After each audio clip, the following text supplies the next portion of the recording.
Do you want to start saving but feel that your expenses make it impossible? Well, I have a couple of ways where you can save money without busting your budget. Oh, uh, gosh. Uh, First, we must determine what we're spending and how much we're spending.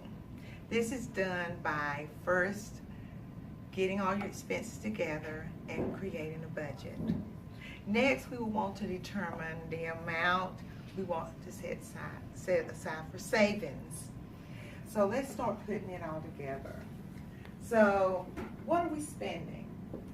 According to Bank of America's article, 8 Simple Ways to Save Money, we must first know what we're spending. And after we know what we're spending, create a budget.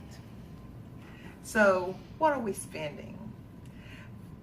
First, to find out, we need to record all of our expenses. For 1 month, we will write down everything that we spend. This includes small items such as gum or newspapers or magazines, what all we spend on groceries, and also our fixed expenses that we have monthly. So once we've got that all recorded down over a month's time, we can now look at our expenses, see how we're doing, and create a budget. So the way we would like to make a budget is get all of our net income together.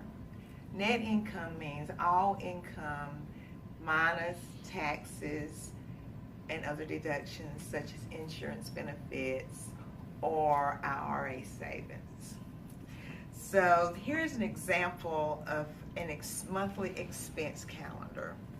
And this is very interactive. You can download it off of Microsoft.com in your PowerPoint or your Excel spreadsheet. Very interactive.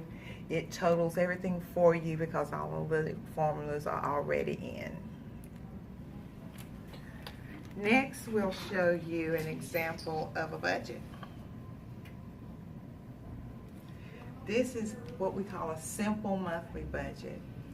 So what happens here is that everything at the top is your income. It's whether you have a second job, whether you get student loans or what you get student refunds for tuition, or if you work a full-time job, we need all the income that you make within the month. So at the bottom, once you have all your income down, you can put in all of your expenses, and this too is interactive. So as you put in your expenses, it takes away from your net income and allows you to see what you have left. Now, if you're in the red, that's not good. It means that you will need to go back into what you're spending, see where you can cut, and then start over again. And whatever you come up with that's over, you can put that in your savings. So now let's take a look at savings. Bankrate.com and mymoneycoach.ca offer the following tips for successful savings. First, shop smarter.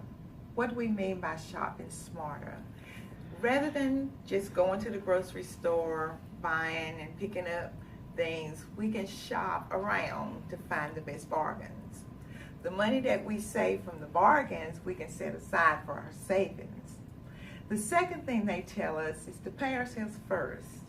And by that we mean when we get paid, before we pay any expenses, we set aside what portion we want to save, and we do that on the top.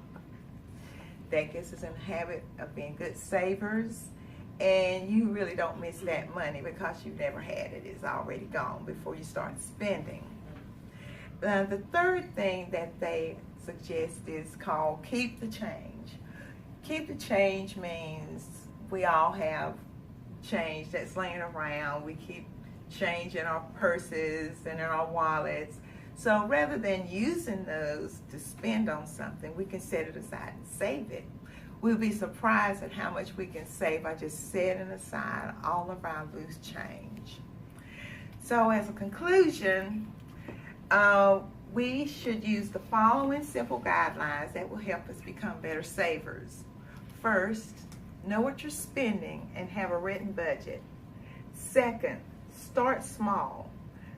Shop smart by bargain shopping and saving money on your shopping habits. Pay yourself first. Set aside an amount of money that you would like to spend and just save it on the top, off the top. You'll never miss it, and you'll get in the habit of becoming a saver. Next and last, keep the change. That means loose change that hangs around out of your pocket, out of your purse, just set it aside. Don't spend it, and you'll be surprised at how much money you can save. Thank you, and have a great night.